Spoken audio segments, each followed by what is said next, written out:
All right, welcome everyone.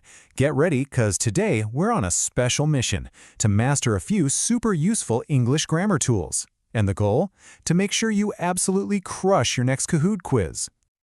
Okay, so here's the deal. Our mission is super simple, but really important.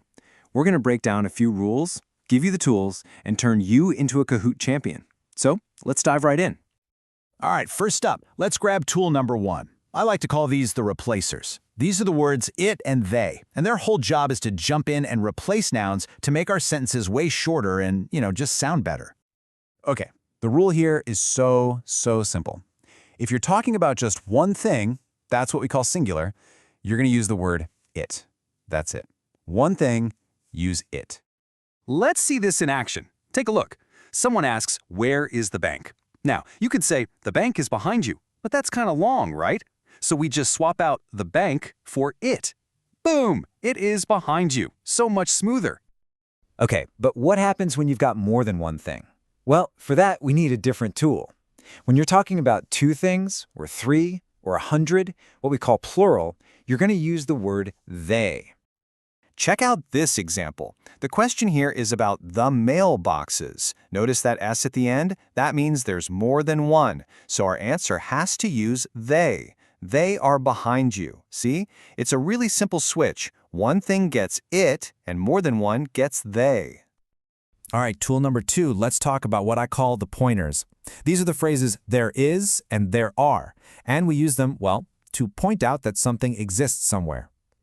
And guess what? It follows the same exact logic as our replacers. It's all about one thing versus many things. So if you want to say that just one single thing is in a place, you use there is. This sentence is pretty cool. It actually does two things at once. First, it tells us that a bank exists, and second, it tells us where it is. There is a bank. It's just a super clear way to introduce something new. And I bet you can guess what's next. When we have more than one thing, we just swap is for are, and our pointer becomes there are. Simple.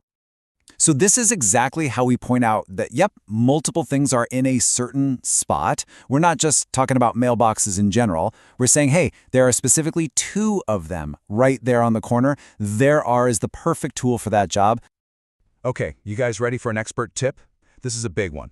It's going to help you avoid a really common listening trap. It's all about hearing the tiny difference between there are and they are. I mean, listen to this. There are, they are. When people talk fast, they can sound almost exactly the same, right? But here's the thing. Even though they sound alike, what they do in a sentence is totally, completely different. Getting this right is a game changer for understanding conversations.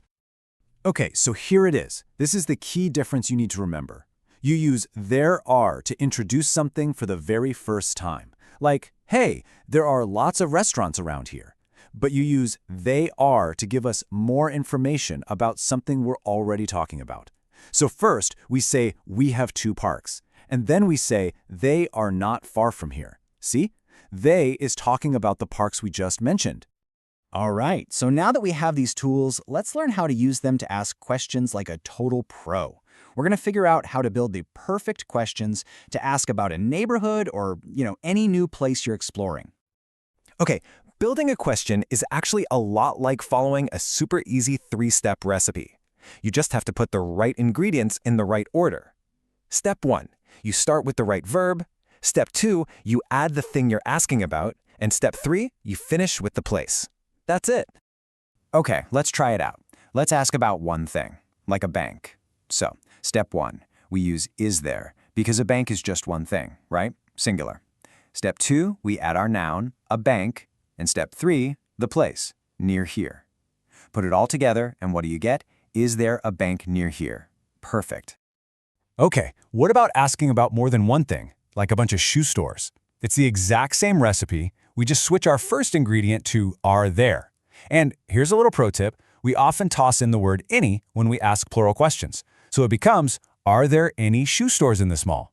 Awesome.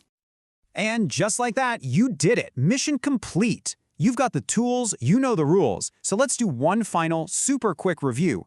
Think of this as your Kahoot cheat sheet to lock it all in before you start the game. Okay, here it is, your ultimate cheat sheet. So remember, When you're replacing a noun, it's it for one, they for more than one. When you're saying something exists, it's there is or there are. And to ask a question, you just flip it. Is there or are there? Take a good look, let it sink in, you're almost there. All right, your mission briefing is officially over. You have the tools, you know the rules, you have everything you need to win.